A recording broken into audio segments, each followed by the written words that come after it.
What's up, Reds? Welcome to another video. I'm your host, Kyle, and in today's video, we're discussing all the injuries that Liverpool currently have. It's a lot, so let's get into it. So I don't have to say it, but I'm gonna say it. Virgil van Dijk went down with an injury. Obviously, he had surgery. The surgery went well. Liverpool aren't putting a timeline on it, so we'll just be patient with that, but he's expected to be out for at least the whole season, maybe into next season as well. There is that break in the summer, so we will see where it's at, but an ACL repair, usually minimum 7 to 8 months. If you want to be conservative, 9 to 10 months. Some people even go a year depending on the damage. So the scouser in our team, Trent Alexander Arnold, was the latest Liverpool player to pick up an injury. He picked it up against Man City at the weekend. It turns out to be a calf injury. So you'll see here, guys. The Liverpool Echo are reporting that he's supposed to miss around a month, give or take 4 weeks with that calf injury, which will put him in like a race to be fit for the December 9th fixture against Midtjylland in Denmark. If I were in charge of the medical staff there, I would be conservative. Don't rush him back. We have James Milner still and Nico Williams. Let me know in the comments who you would rather cover right back. Because it's 4 weeks, I'm assuming it's strictly muscular. You just need some time for it to heal. Shouldn't be a tough rehab process. There shouldn't be any complications. We'll probably see him back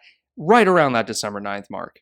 So another player Liverpool are without right now. It just doesn't seem like we've been performing without these players, but Fabinho's out as well. You'll see here the scans proved that he will be out for at least the international break. Klopp has confirmed, as you'll see here, that he should be back after the international break. It's just a hamstring problem, very similar to what Trent picked up, just muscular, okay? Lower extremity injury, should be fine 4 to 5 weeks. Now let's talk about some ghosts that we really don't even see. Thiago, all right? So we know Richarlison made that horrible tackle on him, right? And I thought it was just like a super bad bruise, right? He went to have scans. Scans were negative. Klopp made it seem like he'll be back in a couple of weeks. You know, maybe it's only been a couple of weeks, but it seems like it's been really long. So let's look at it. So you'll see the initial scans were positive, right? I mean, we're expected back after a couple of weeks, but you'll see, however, doubts remain as when he will next be available as he missed fixtures against West Ham and Man City. He is another star who will hopefully return following the international break. So there you have 3 guys that are hopefully coming back after the international break. Of course, let's talk about Keita and Chamberlain. So Naby Keita, right? He made an appearance against Atalanta. He made the bench against Man City, but we're still not seeing him yet. So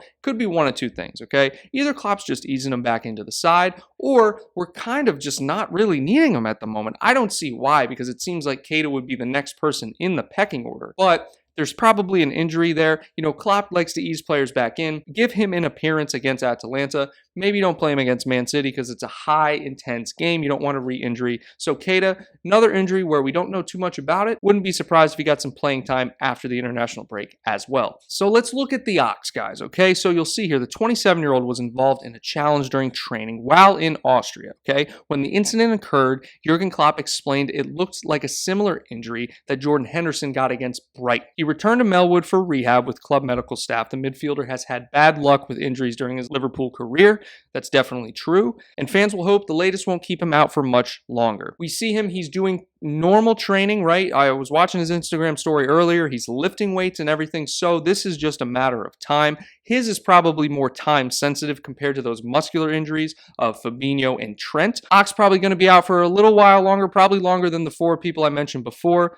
And then, of course, Virgil van Dijk out until at least next season. So let me know what you guys think down below. We'll be without Trent for key matches, right? Against Leicester, Brighton, and Wolves. So really, this is pretty interesting. You know, how are we going to cope? It has been a problem before. We've coped. We have Milner. We have Nico. Let me know who you want to see in the right back position down below. It's the midfielders that I want back. I want to see Thiago back. I want to see Keita back. I want to see Fabinho back. But Wijnaldum and Henderson have been doing great in that midfield. And now Klopp has shown he's not scared to go 4-2-3-1 with the Fab 4 up front. So let me know what you guys think down below. I appreciate everyone who comes in and watches these videos. Really love making them. Love seeing the comments down below. So don't forget to comment if you're new, subscribe, give it a thumbs up if you enjoyed the video. Until next time, Reds, take care.